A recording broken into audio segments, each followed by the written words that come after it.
সামনে বুক পেতে দিচ্ছে যে করগুলি, তবু আমরা এই আমাদের এই সুন্দর স্বাধীন দেশকে আমরা স্বাধীনভাবেই রাখবো এবং সবার মত প্রকাশে স্বাধীনতা থাকবে এই দেশে, সে বুক পেতে দিচ্ছে।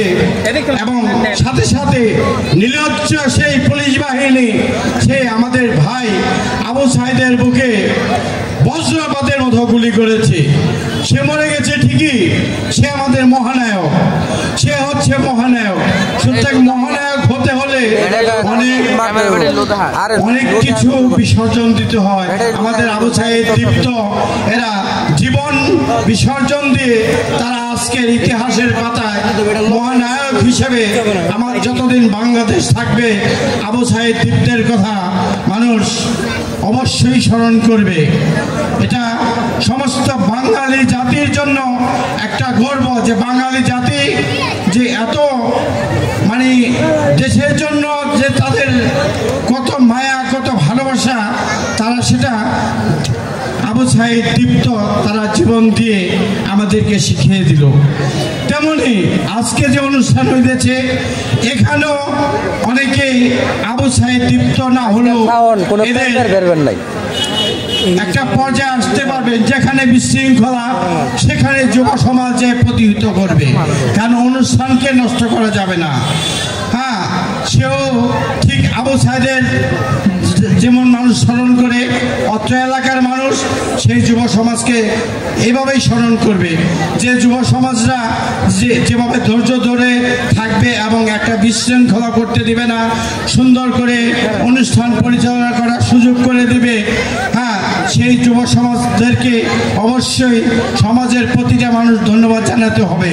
আমাদের যুব সমাজ এখানে আমাদের সামনে একটা মেলা হইতেছে, আমাদের যুব সমাজের নামে যেন একটা কমপ্লেনও না আসে, একটা মহিলা, একটা মা বোনও জানি না বলতে পারে যে ওরা সংঘবদ্ধ হয়ে ওই কসমেটিকের দোকানগুলির ওখানে ভিড় করতেছে, কারো বিরক্ত করতেছে, এটা যেন না হয়।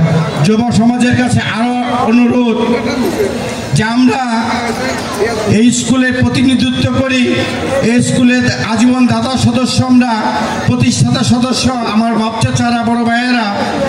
হ্যাঁ, এই প্রতিষ্ঠান 7টা গ্রামের ছেলেমেয়েরা আসে, এই 7টা গ্রামের ছেলেমেয়েদের নিরাপত্তা দেওয়ার দায়িত্ব ইসলামপুর নবদিগন্ত উচ্চ বিদ্যালয়ের ম্যানেজিং কমিটি, শিক্ষকবৃন্দ এবং 7-8টা গ্রামের মুরব্বী এবং যুব সমাজের।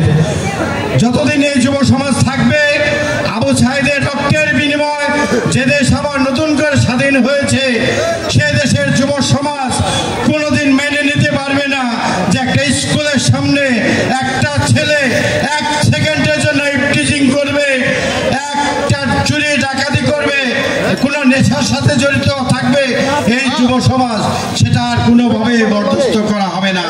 এই স্বাধীন দেশ, সবার মত প্রকাশের স্বাধীনতা থাকবে, সুন্দর সুষ্ঠুভাবে প্রতিটা অনুষ্ঠান হবে।